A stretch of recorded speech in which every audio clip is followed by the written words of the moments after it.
भारतीय प्रधानमंत्री नरेंद्र मोदी ने गुरुवार को कहा कि यूक्रेन संघर्ष का हल खोजने के वास्ते भारत शांति प्रक्रिया में योगदान देने के लिए पूरी तरह तैयार है।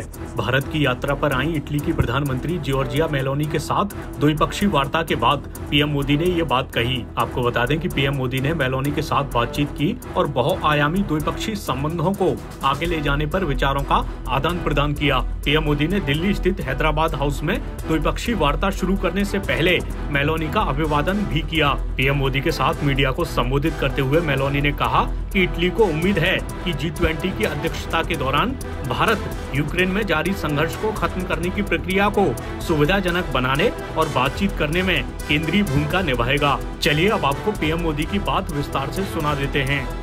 Your excellency prime minister Meloni, दोनों देशों के डेलीगेट्स, मीडिया के साथियों, नमस्कार।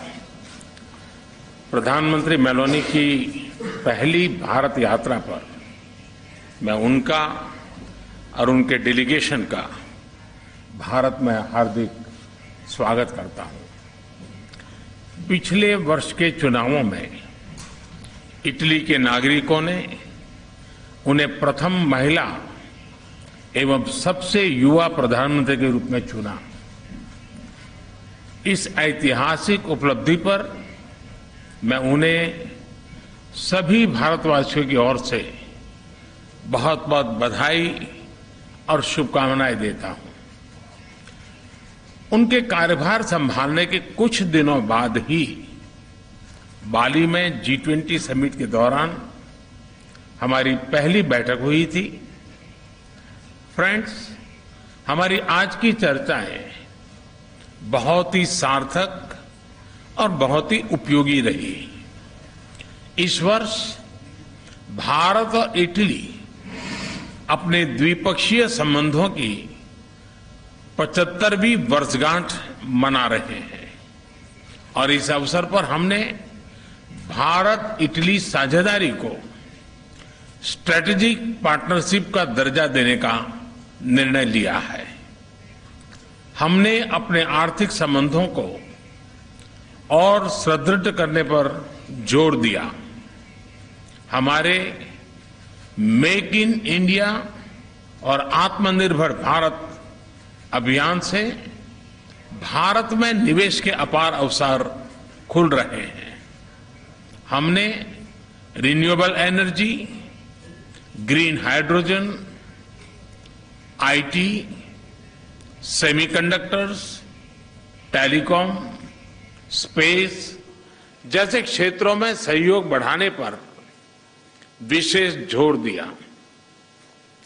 भारत और इटली के बीच एक स्टार्टअप ब्रिज की स्थापना की घोषणा आज हम कर रहे हैं, जिसका हम स्वागत करते हैं।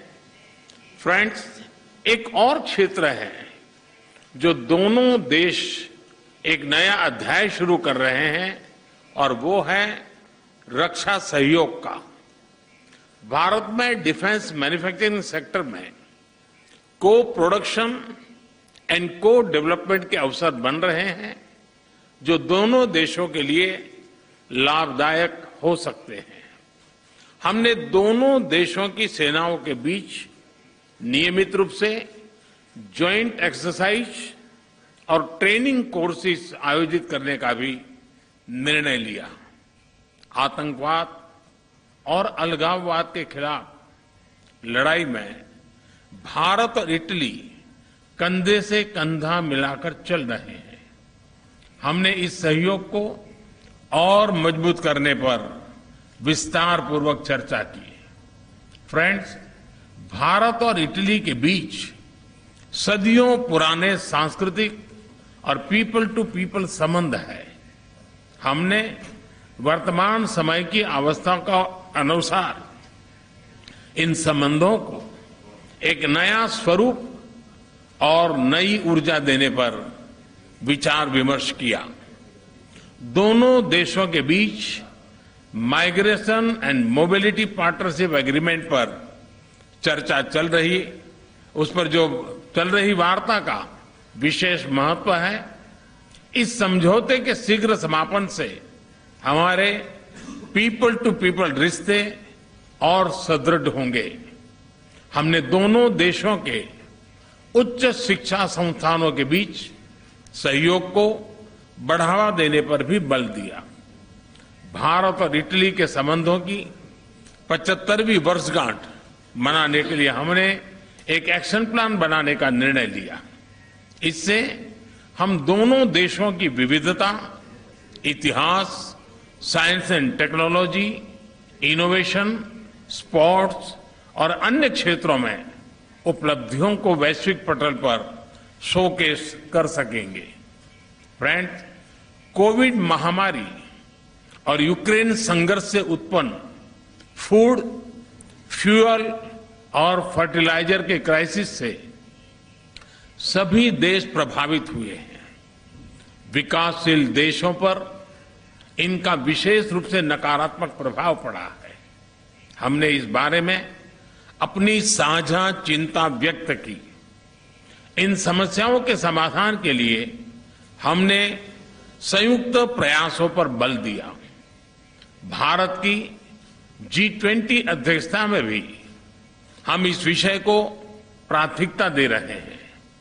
यूक्रेन संघर्ष के शुरुआत से ही भारत ने यह स्पष्ट किया है कि इस विवाद को केवल डायलॉग और डिप्लोमेसी के जरिए ही सुलझाया जा सकता है और भारत किसी भी शांति प्रक्रिया में योगदान देने के लिए पूर्ण रूप से तैयार है।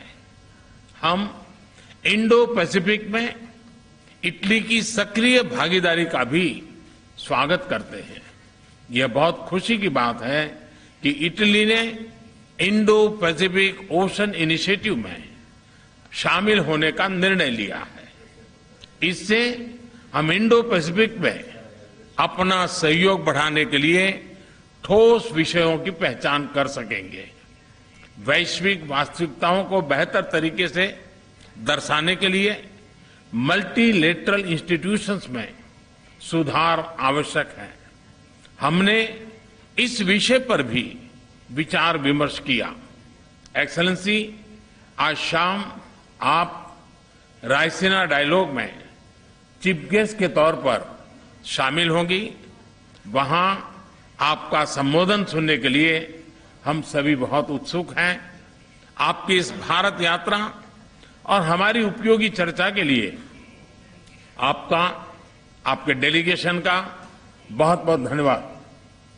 And your delegation. Thank you, sir.